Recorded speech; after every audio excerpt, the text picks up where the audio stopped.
चला था। नमस्कार दोस्तों, आज हम लोग पर्यावरण अध्ययन के एक विषय जो आप देख रहे हैं वन एवं प्रकृति के संरक्षण से जुड़े जो प्रमुख त्योहार हमारे देश में ढेरों ऐसे पर्व मनाए जाते हैं जिसमें उल्लास भी होता है और उसमें प्रकृति या पर्यावरण के संरक्षण का संदेश भी छुपा होता है। तो ऐसे त्योहारों को हम लोग आज एक सरसरी निगाह में देखेंगे। तो जैसा कि आप देख पा रहे होंगे, पहला है सरहुल उत्सव। ठीक है, सरहुल उत्सव ये झारखंड राज्य का प्रमुख उत्सव है। ठीक, झारखंड राज्य में ये सर और हुल, सर और हुल। सर का मतलब वहां पर सरई कहा जाता है। ठीक है, सर का मतलब होता है सरई या साल वृक्ष, साल या सखुआ। ठीक है, सरई और हुल मतलब होता है पूजा। तो सरहुल जो है झारखंड का एक बहुत ही प्रसिद्ध त्योहार है जिसमें जो है हमको प्रकृति के प्रति कृतज्ञता की बात बताता है। ठीक है, सरहुल की कुछ बातें हम जान लेते हैं। यहाँ जो धार्मिक अनुष्ठान करने वाला गुरु होता है उसको पाहन कहा जाता है। ठीक है, और ये कच्चे मिट्टी के घरों में पानी रखता है। उसके अनुसार अगर से पानी की मात्रा घट जाती है तो वो बताता है कि वर्षा कम होगी, और पानी अगर से उस घड़े में बना है तो बताता है कि वर्षा अच्छी होगी। ठीक है, तो ये वर्षा की भविष्यवाणी करता है कौन? धार्मिक गुरु पाहन। इसके अलावा वहां पर चावल से बनी जो है एक हंडिया होती है, हंडिया, उसको बांटा जाता है सरहुल उत्सव में। ठीक है, यहाँ की प्रमुख जनजातियों को भी आप लोग ध्यान में रखिएगा, कई बार जो है जनजातियों को भी पूछ लेता है। झारखंड की प्रमुख जनजातियां हैं संथाल, उरांव और मुंडा। ठीक, तो प्रकृति संरक्षण में हम आगे चलते हैं। दूसरा त्योहार है पोंगल, तमिलनाडु का त्योहार है। ये 4 दिनों तक चलने वाला त्योहार है जिसमें पहला दिन है भोगी पोंगल, दूसरा है दिन में सूर्य पोंगल, तीसरा है मट्टू पोंगल और चौथा है कन्नम पोंगल। ठीक है, 4 दिवसीय त्योहार। इसमें देखिएगा कि पहला दिन जो होता है इंद्रदेव की पूजा की जाती है। इस दिन जो है वहां के लोग अपने घरों को खूब सजाते हैं और पुरानी वस्तुओं को त्याग करके उनको जलाते हैं। ठीक है, दूसरा जो होता है सूर्य पोंगल, सूर्य देव के प्रति आभार, यानी जो है वर्षा प्रकृति। ठीक है, सूर्य हमारे जीवन के समस्त ऊर्जा का आधार है। कई बार इसको पूछा गया है कि किसी पारिस्थितिकी तंत्र में ऊर्जा का स्रोत क्या है, तो आपका उत्तर क्या होगा? सूर्य। तो ठीक है, तो पोंगल में जो है सूर्य देव के प्रति जो है कृतज्ञता जो है जाहिर करते हैं यहाँ के लोग। और इस दिन ध्यान रखिएगा, पोंगल का वहां के अर्थ में भैया ये उसका अर्थ होता है उबलना। पोंगल का अर्थ क्या होता है? उबलना। ये लोग क्या करते हैं कि जैसे प्राकृतिक रूप से, ठीक है, मिट्टी के बर्तन में जो है बाहर ही अहरा लगा करके चावल, दूध, काजू और गुड़ से पकवान तैयार करते हैं। जब उसमें उबाल आ जाता है तो लोग पोंगल पोंगल करके चिल्लाते हैं और खुशियां मनाते हैं। ठीक है, तो इसका मतलब यहाँ का जो स्थानीय चीज है उसके संरक्षण की बात कही जा रही है। तीसरा है पोंगल का मट्टू पोंगल। ठीक है, ध्यान रखिएगा, हमारे प्रकृति के लिए जो है जितने महत्वपूर्ण जो है प्रकृति है और अच्छी खेती के लिए जो है ये जैसे गाय और बैल, ठीक है, तो इनका भी बहुत महत्व है कृषि के विकास में। बिना इनके जो है हमारी आधुनिक कृषि या आज की जो हमारी कृषि है उसकी कल्पना भी नहीं की जा सकती, गाय और बैल। ठीक है, तो इस दिन मट्टू पोंगल, ध्यान रखिएगा, ये बड़ा ही प्रचलित है। मट्टू पोंगल के दिन गाय और बैलों की पूजा की जाती है। लोग अपने गाय और बैलों की सींगों को क्या करते हैं, तरह तरह के रंगों से सजाते हैं। आप लोग सोशल मीडिया पर देखिएगा तो कभी कभी इसकी चीजें वायरल हो जाती हैं। अभी आंध्र प्रदेश में आप देखिएगा, एक लड्डू यादव है, उन्होंने अपनी भैंस को 3 किलोग्राम की चेन पहनाई थी। ठीक है, तो ये अपने पशुओं को बहुत सम्मान देते हैं। तो ये मट्टू पोंगल होता है। गाय और बैलों की पूजा की जाती है, उनको अच्छे अच्छे पकवान खिलाए जाते हैं। उसी में देखिए एक और खेल है जो बहुत बार विवादित भी रहा है, सुप्रीम कोर्ट तक मामला गया था, जिसको कहते हैं जल्लीकट्टू। ठीक है, जल्लीकट्टू में क्या होता है कि वहां बैल के सींग में जो है पोटली बांधी गई होती है। ठीक है, कट्टू का अर्थ वही है, पोटली। बैल के सींग में जो है पैसों की पोटली बांधी जाती है, और जो भी युवक या युवकों का दल, ठीक है, उस बैल पर अपना अधिकार कर लेता है या उसको काबू में कर लेता है, उसको धनराशि इनाम स्वरूप मिल जाती है। तो जल्लीकट्टू को भी याद रखिएगा, ये मट्टू पोंगल का ही एक भाग है। ठीक है, जल्लीकट्टू। लास्ट में है कन्नम पोंगल।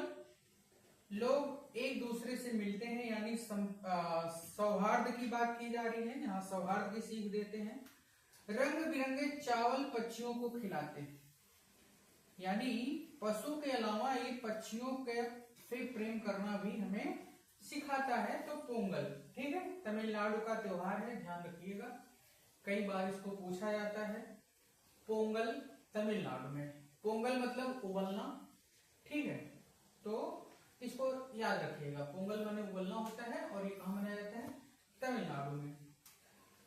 अगला है ओणम, जो कि दक्षिण भारत के राज्य केरल में मनाया जाता है। फसल की कटाई का त्योहार, फसल की कटाई का त्योहार है। ये 10 दिन का उत्सव होता है ओणम। मलयालम कैलेंडर के चिंगम मास, जैसे हम लोगों का ग्रेगोरियन कैलेंडर में जनवरी फरवरी आती है, उसी तरह मलयालम कैलेंडर में जो है एक महीना होता है जिसको हम क्या कहते हैं, चिंगम मास। ठीक, ध्यान रखना है कि ये जो त्योहार है ओणम, ये भी प्रकृति के संरक्षण का संदेश देता है। ये लोग ओणम के लिए जो रंगोली बनाते हैं, वहां के स्थानीय जो फूल होते हैं, दूर दराज के फूल नहीं मंगाते, वहां के स्थानीय फूलों का ही लोग प्रयोग करते हैं। इससे क्या होता है कि आसपास के वनस्पतियों के संरक्षण की बात आती है ओणम केरल में। ठीक है, इसके अलावा यहाँ इसी ओणम के दौरान जो है आप लोगों ने देखा होगा नौका दौड़ होती है, नौका दौड़, जिसको वहां की भाषा में कहा जाता है बल्लम कल्ली। ठीक है, नौका दौड़ बल्लम कल्ली। तो ये बल्लम कल्ली जो है का आयोजन जो है लोगों को न केवल मनोरंजन देता है, बल्कि जो प्राकृतिक जलाशय है, नदी है, झील है, तालाब है, ठीक है, उनके संरक्षण की भी बात जो है हमें ये त्योहार सिखाता है। कौन सा त्योहार, ओणम, कहाँ मनाया जाता है, केरल में। अब चलते हैं हम लोग बिहू पर, ध्यान रखिएगा, बिहू, बिहू कहाँ मनाया जाता है, असम में। कई बार तो बस इतना ही पूछ लेता है, बिहू कहाँ मनाया जाता है, असम में। ठीक है, बिहू वर्ष में 3 बार मनाया जाता है, वर्ष में कितनी बार, 3 बार। ये भी प्रकृति संरक्षण या पर्यावरण संरक्षण का संदेश देने वाला एक महत्वपूर्ण त्योहार है। बोहागी बिहू, ठीक है, बोहागी या रोंगाली बिहू। रोंगाली को वहां की भाषा का मतलब होता है रंग, और रंग यानी खुशी का प्रतीक होता है। ठीक है, अप्रैल महीने में मनाया जाने वाला जो त्योहार है, असमिया नववर्ष की शुरुआत में मनाया जाता है। ठीक,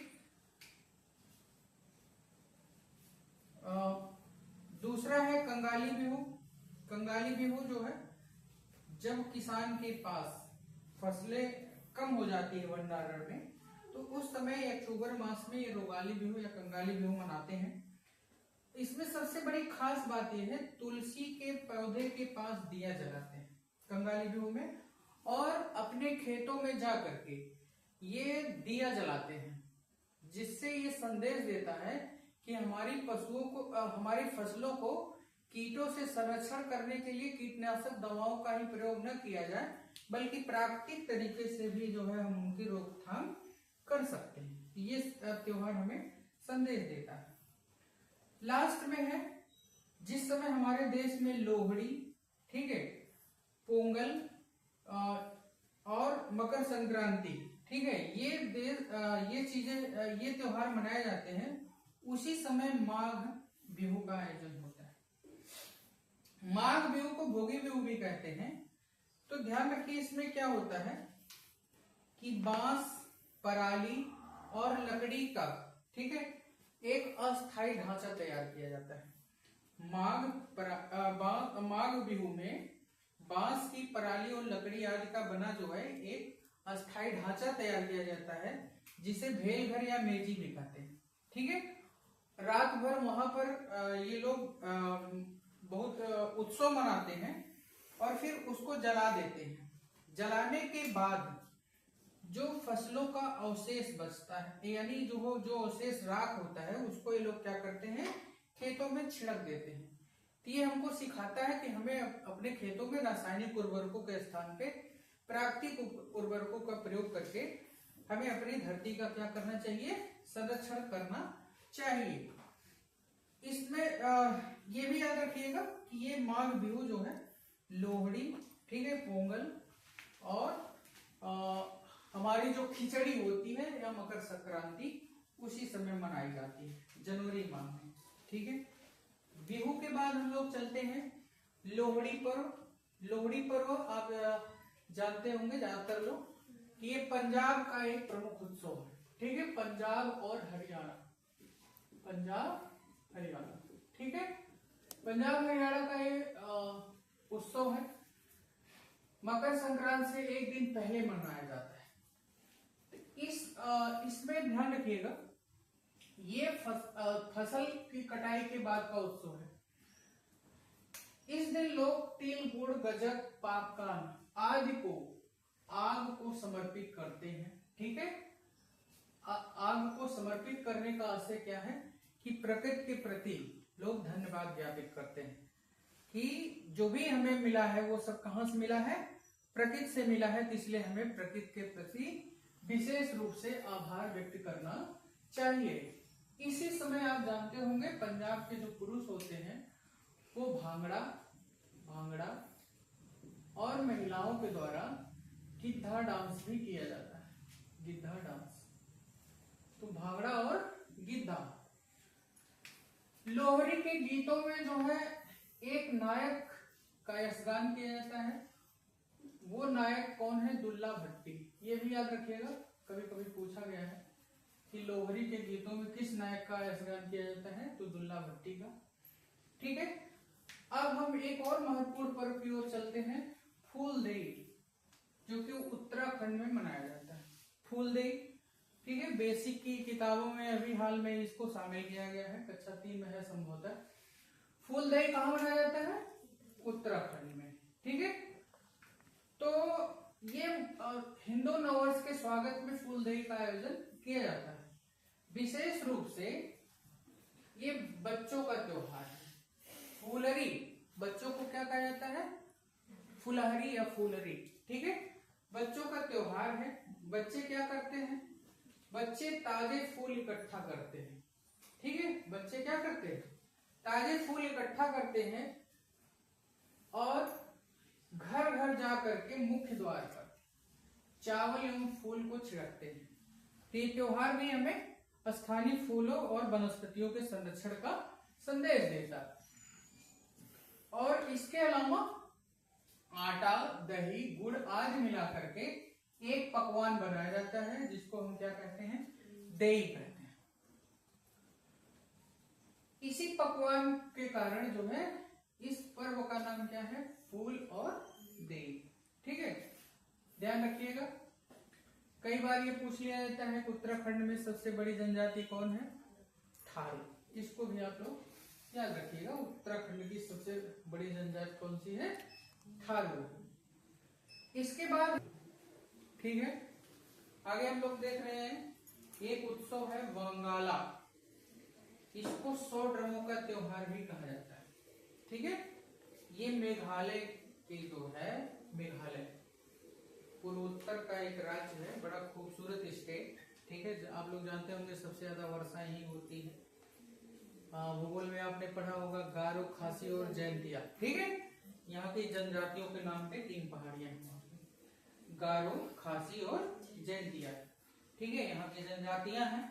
तो गारो जनजाति द्वारा ये त्योहार मनाया जाता है वंगाला, अच्छी फसल होने की खुशी में। ठीक है, अच्छी फसल होने की खुशी में ये लोग प्रकृति को जो है जो पहला उनका अन्न आता है प्रकृति से, उसको पहले खुद न खा करके सबसे पहले किसको अर्पण करते हैं? प्रकृति को अर्पण करते हैं। तो इसलिए ये जो है हमें संदेश देता है कि हमें प्रकृति के प्रति क्या होना चाहिए? कृतज्ञ होना चाहिए, उसकी सुरक्षा करनी चाहिए। इसमें 100 नगारे आप देख लीजिएगा, इसको YouTube पर जरूर देखिएगा। जैसे वंगाला है 100 ड्रमों का त्योहार। ठीक है, तो जो कुछ त्योहार है उसको जब आप YouTube पे देखिएगा तो ज्यादा समझ में आएगा, विशेषता पूर्वोत्तर के। तो गारो जनजाति, ठीक है, 100 नगारे एक साथ बजाए जाते हैं। तो इसके जो इस नृत्य का जो मनमोहक अंदाज है उसको आप ऐसे बातों से नहीं लगा सकते। यूट्यूब पे बस सीधे यही डालिए वंगाला महोत्सव या 100 ड्रमों का त्योहार, तो आप देखेंगे कि 100 वाद्यंत्र एक साथ बजाए जाते हैं और महिलाएं बड़ा ही अच्छा डांस करती हैं। आगे चलेंगे, पूर्वोत्तर के ही एक और जो है पर्व जिसमें प्रकृति संरक्षण छिपा हुआ है, चपचार कूट। ठीक है, चपचार कूट, उनकी भाषा में चप का अर्थ होता है पेड़ और चार मतलब होता है सूखने के लिए छोड़ना। ठीक, चपचार का मतलब क्या हुआ? पेड़ को काट करके, चार मतलब सूखने के लिए छोड़ देना, और कूट मतलब होता है त्योहार।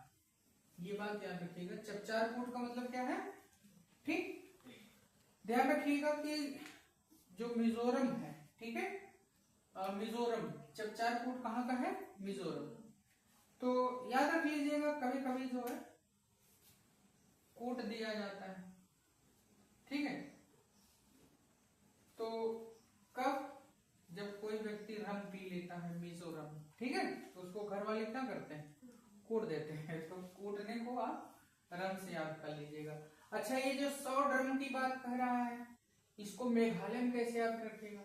तो मेघालय में सबसे ज्यादा बारिश होती है ना, तो जहां सबसे ज्यादा बारिश होगी लोग पानी को इकट्ठा करने के लिए ज्यादा स्तर क्या रखेंगे? ड्रम। यद्यपि यहाँ ड्रम का मतलब ढोल है। ठीक है, चलिए, तो चपचार कूट क्या होती है? यहाँ पर झूम खेती की जाती है मिजोरम में। झूम खेती, जिसको स्थानांतरित कृषि कहा जाता है। यहाँ जो है पेड़ों की कटाई करके जो है उसमें खेती करते हैं, फिर उसके बाद आगे कटाई के लिए बढ़ जाते हैं। ठीक, बीज बोने से पहले और जंगल की कटाई के बाद जो समय बचता है उसमें ये लोग ये महोत्सव मनाते हैं। बड़ा ही मनमोहक नृत्य होता है जिसको कहते हैं चेराव नृत्य। ये भी पूछा गया है, चेराव नृत्य कब, जिसको बांस नृत्य भी कहा जाता है। आज ही आप लोग इसको YouTube पे डाल करके देख लीजिए, बड़ा सुंदर नृत्य होता है। ठीक है, बांस के साथ युवक जो है और महिलाएं जो है डांस करती, बड़ा सुंदर सा नृत्य है चेराव। कहाँ पर मनाए जाते हैं? मिजोरम में। ठीक है, कैसे?